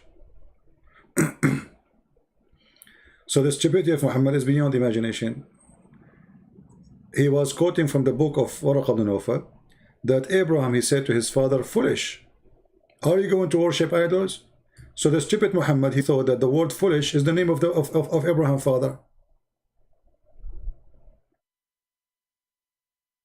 I mean, have you ever heard of a stupid prophet more than this? The word foolish became the name of the father of Abraham. And then you ask yourself, okay, why and how in the world the Jews, they want to change the name of Muhammad, of Abraham father, and this book written thousands of years before Muhammad? Why the Jews, they will change? Why the name of the father of Abraham is not Azar in the Bible?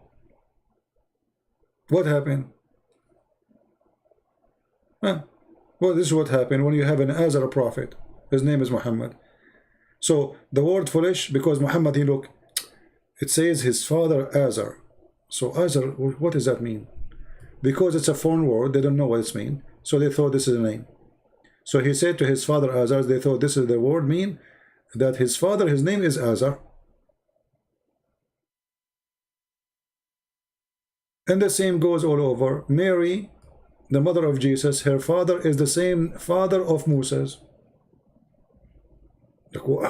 How Mary's father became the father of Moses? Do you know the difference between them? How many years? A fraud, stupid person. His name is Muhammad. Anyway, it's time to go. I'm losing my voice. Thank you very much, guys, for being here. May the Lord bless you. Feel free to download the videos before we take them down. We will move them very soon. So download them. And thank you again for those who support us in Patreon. We appreciate your help and support. And if you'd like to learn more, feel free to read my books. A lot of guidance of Allah exists in my books. I heard once a Muslim saying, because of my book, a lot of people convert to Islam. So Muslims, why don't buy it? Don't you want people to convert to Islam? Buy it. Read it. Take it to the mosque. Tell your friends. So people will convert to Islam. Because this is what our mission is about. We want people to convert to Islam. So nobody sleep lonely.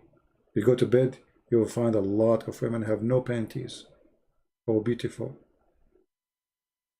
Your private part will be endless. How beautiful. You sleep in the bed, you lay down in your back, your private part in galaxy number 7, Star Wars. How beautiful. The FBI, they will call you, your penis is blocking Air Force One in the way of a Trump. How beautiful. The Chinese, they will call you, which means your penis destroy many of our satellite. How beautiful. Who don't want that? Who can reject that? Very beautiful. This is the only religion can provide you such a promises. How beautiful. Your wife ass will be 1 mile. How beautiful. All of us will like big screen TV. Don't lie. Who don't like big screen TV? Size doesn't matter. 1 mile is the size of her ass. I'm not going to talk about the size of her private part in the front. How beautiful. I'm not going to ask if she do poo-poo, how big her poo-poo will be, but how beautiful. I'm not going to question where I'm going to get her a panty, because, I mean, it's so big. How beautiful. I'm not going to question what will happen if she fart and somebody smoking a cigarette. How much methanol will come from her butt? How beautiful. I mean, it's so beautiful. In the heaven of Allah, a Muslim man will be 90 miles tall and 60 centimeters wide. How beautiful. And your wife, she will be 30 miles tall. How beautiful. You look like a worm, man. How beautiful. I mean, why you are 90 miles tall and she is 30 miles? And why you getting so big? I mean, what is that? How beautiful. And please show respect that Allah teaching. How beautiful. We are not going to go in more details because all of it is so beautiful and you might start crying. I mean, it's so lovely and so amazing, so beautiful. Did you see the Muslims? They are crying when they recite the Quran. So beautiful. Cut their head, brother. Cut their fingers. Allahu Akbar. This is very touching, brother. This is so beautiful. Beat your wife, brother. This is so beautiful. The Quran teaches us good manner with our wives. Beat your wife. How beautiful. Very touching. Have sex with the children. How beautiful. Yeah. Anyway. Everything in Islam is beautiful. Except Allah and His Messenger.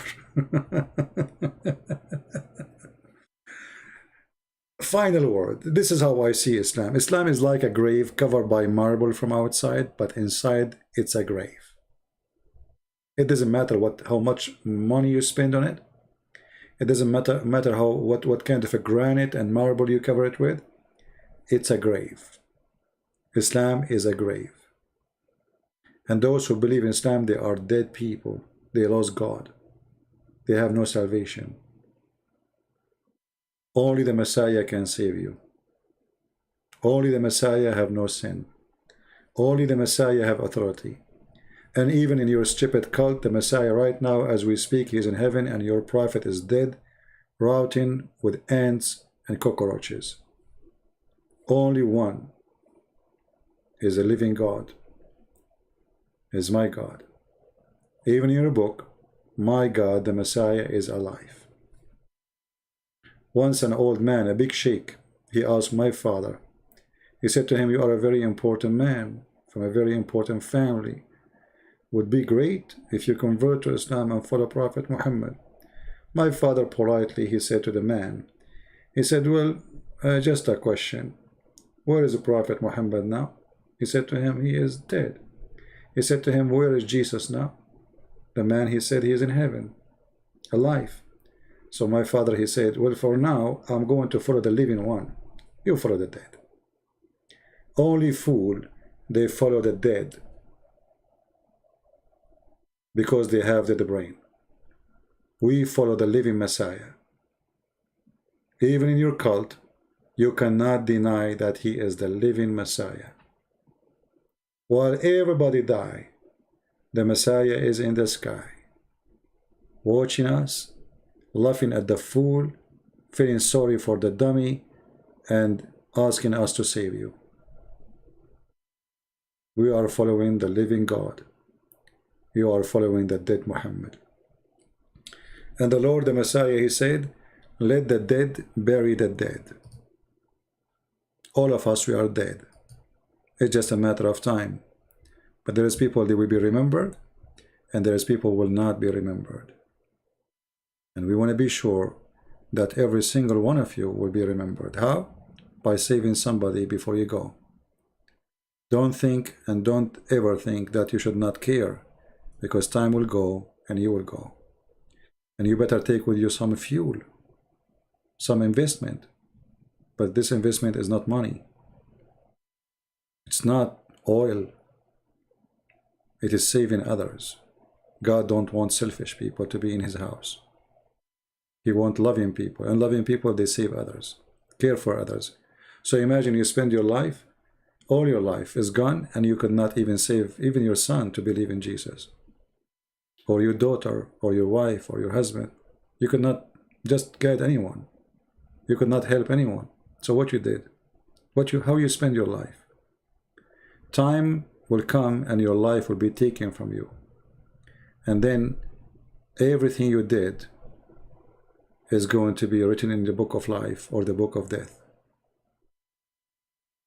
So write your own book. Be sure that your name will be written in the book of life. Be remembered. The Lord, he said, to those who they are hypocrite liars, depart from me, I do not know you. Don't be one of those. The Lord, he said, from their fruits you shall know them.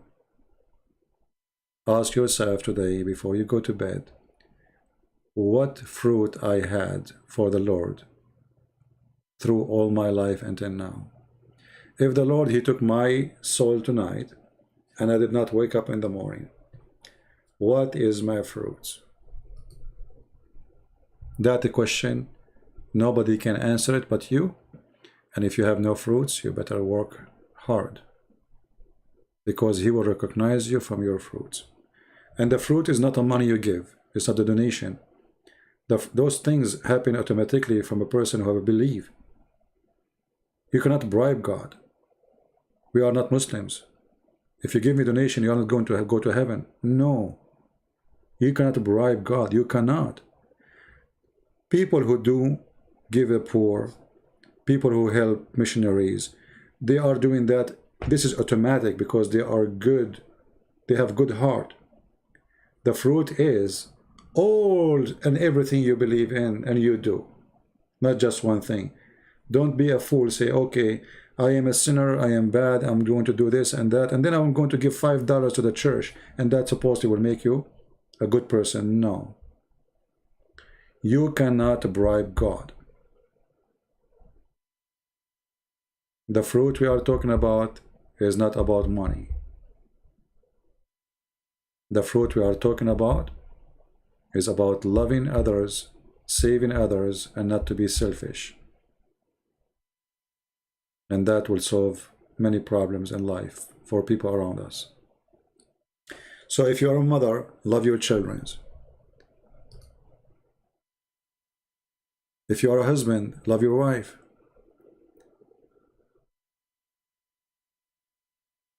If you know somebody have no friends, be friend to them. If you know somebody is old, take care of them. Stay away from bad people.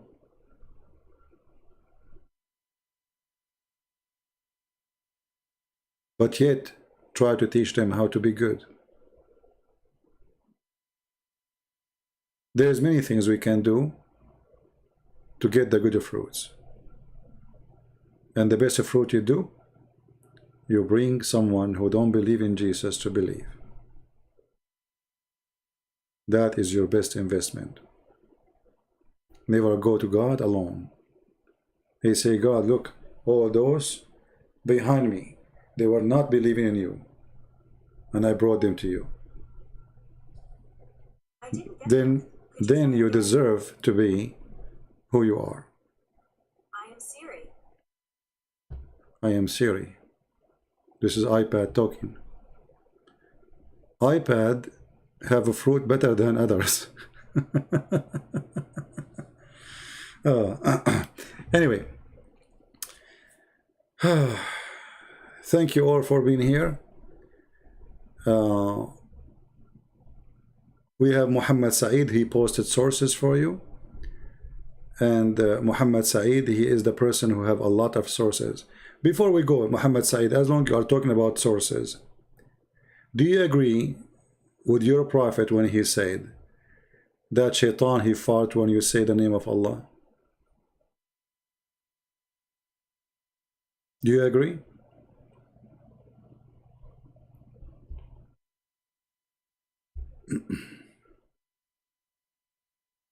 You don't want those serious get better stuff next time? No, I don't have better stuff. I have to repeat myself. I'm like your prophet. He keeps saying the same. Do you agree with your prophet when he said that shaitan, he fought?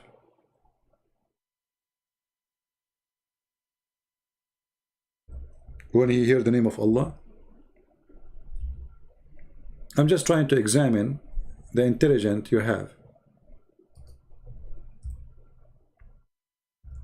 Do you agree with that source or not? That shaitan, he fought each time he heard the name of Allah. Are you okay with those sources? This is your religion, and this is what you are defending. A stupid man, his name is Muhammad, saying stupid things, and all these stupid fool people will believe in it. And I challenge you to say, this makes sense. Really? He darted? Yeah, he darted. It's in front of you. Are you making fun of your prophet? Muhammad Saeed, are you making fun of your prophet? Obviously you are not. Respecting him. It's in front of you. It's on the screen. Here we go. Guys, he's saying really he farted? He's making fun of Muhammad, see? This is Islam. So what do we do now?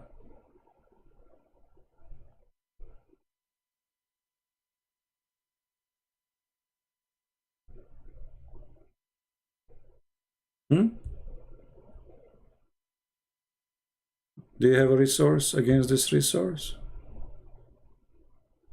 I mean, your God is very good in making fun of himself. Shaitan, he fart when you say the name of Allah.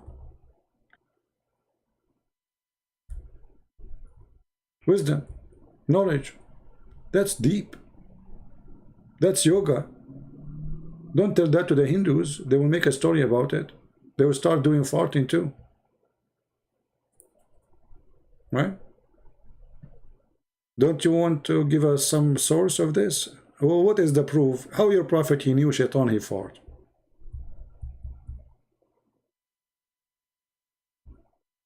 Do you have an answer for that? What is the proof? How Muhammad, he knew that Shaitan, he fart when you say Allah?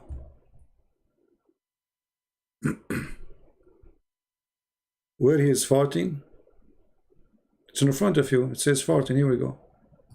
Are you blind? Wait. Shaitan, when Shaitan he hear the call of a prayer, he turn back and break winds.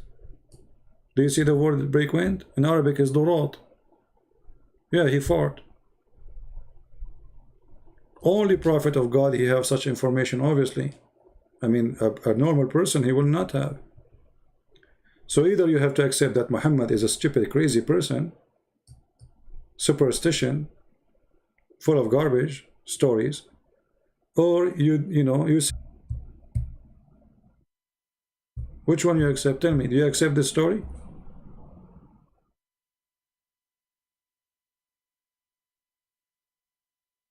And this is what I noticed. I was talking in the mic for like 5 minutes about Jesus, and Muhammad Saeed is now excited because I don't give him attention. The second you give him attention, they farted. The Shaitan is doing this, isn't it, CP? Are you stupid or what? This is what we are saying. Shaitan he doing. Do you believe it? Do you believe Shaitan he fart when you say the name of Allah? I mean, how stupid Muhammad is to insult Allah. And what does have to do with anything? I mean, why in the world even you are telling me such a stupid thing? Can we hear it? Can we see it? No. If there's any proof of it? No. What Muhammad is talking about? So what does that mean? Shaitan he fought when you say Allah, he do poo-poo when you say Muhammad? What is next? What happened to Shaitan when we say Muhammad? Is Shaitan doing it, dude? Don't use bad language, Christian soldier. Anyone who used the WTF and you call yourself a Christian, how you use the WTF word, my friend? Clean your mouth. Don't speak as they speak in the street. Don't speak like street people. Clean your mouth.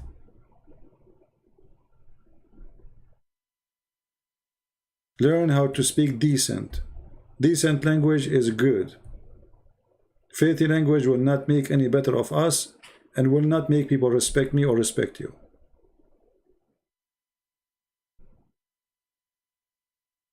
So Shaitan, yeah, it's the devil doing that, dude.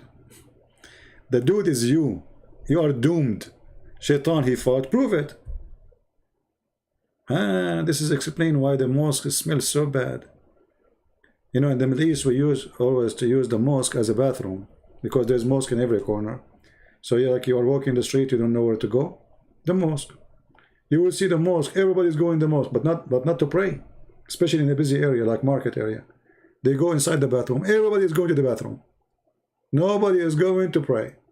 The bathroom is the only busy place, and it smells so disgusting. Anyway. Thank you guys again. This time I'm leaving for sure. Shame on you. I'm here for more than 2 hours. Supposedly will be here again for 50. You know what? Tomorrow I will take vacation. My 15 minutes is horrible. I am the last one to say 15 minutes. I don't know how to do. You know what? I'm going to put a like a clock. Next time when I go live on air, I will make them only 15 minutes. So I will put the alarm. When 15 minutes is done, that's it. I will go. That's it. I mean, that's it. Okay, that bingo. All right. All right, guys. Take care. May the Lord bless you, and I hope to see you soon again. Bye bye. Christ is Lord. Amen to that.